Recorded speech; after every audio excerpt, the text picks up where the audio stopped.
For about, I don't know, the first 50 years of my life, give or take, the thing I feared most, dreaded most on a day-to-day, moment-to-moment experience was to be bored. Bored. Oh my God, to have nothing I wanted to do, nothing engaging to do, nothing to play, to write, to listen to read, to watch, to be bored, to find the world not engaging. The world had let me down. In fact, the first poem I ever wrote when I was 13 years old was called Boredom. Boredom. That problem kind of followed me throughout my life, haunted me to some degree. There was a kind of deathness to it, a kind of loss of interest in life, really. I don't mean to sound dramatic, but at its worst, that's what it felt like. Like, I don't even care about being here anymore. It's so boring. Yeah. Yeah. An interesting problem to have for a writer, I should say, because in a way, the answer, quote unquote, to boredom, well, it was right in front of me as a writer. It was something it was a solution I found every single time I wrote.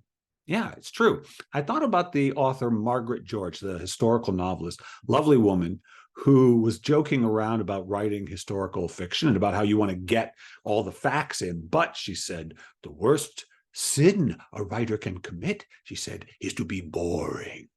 So how do you be interesting as a writer? How do you be interesting as a, what makes your stories interesting? You don't want to bore your reader. Well, John Cleese said something, the comedian and one of the founding members of the comedy troupe Monty Python, said something interesting in his autobiography about when he would write his sketches with his writing partner, Graham Chapman. He said in his book, in his autobiography, well, before I wrote anything, before we could write any comedy, we had to feel funny. First, we had to get funny. So the funny on the page started as funny within them. First, they felt funny, then they could write funny.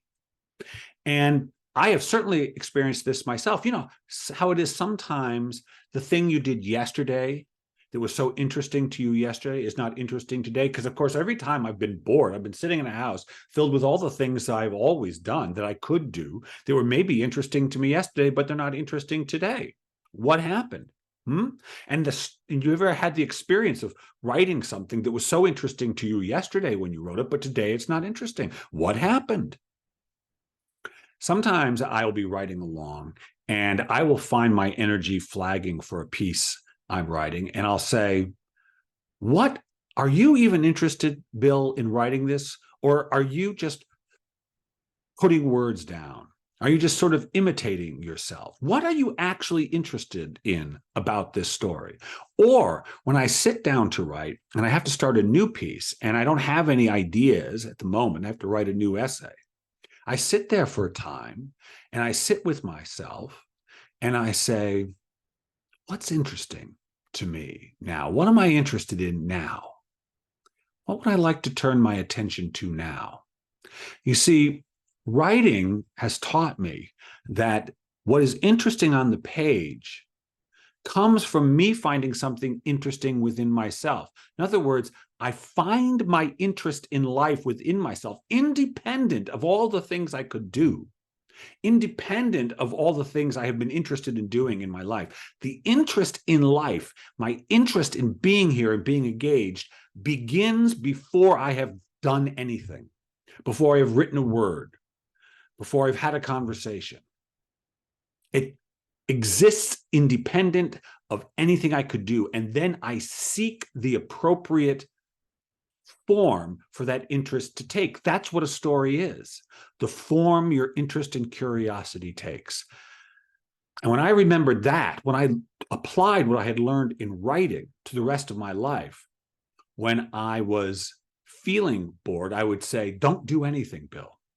I'd remind myself, do nothing, do nothing. Do nothing and check in with yourself so that you can say, what is interesting to you today? What do you actually care about today? Find the interest within yourself, because that's where it is. That's where it starts, and then see where it wants to go. See where it wants to go. You know, I wrote a book called Everyone Has What It Takes because of this, in part, my relationship to boredom. If you're ever feeling talentless, if you're ever feeling bored, if you're ever feeling like you have no interest in life, or that you don't have what it takes, that you aren't good enough, know that all that's happened is not that you have lost lost your interest in life, or that you never had any talent.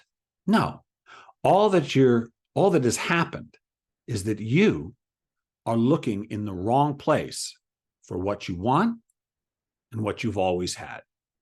Yeah. Well, thanks for tuning in. As always, if you don't want to miss another dose of inspiration, click subscribe. And if you like it, say so. I love to hear from you. So, till next week, this is Bill Kenower. Stay fearless.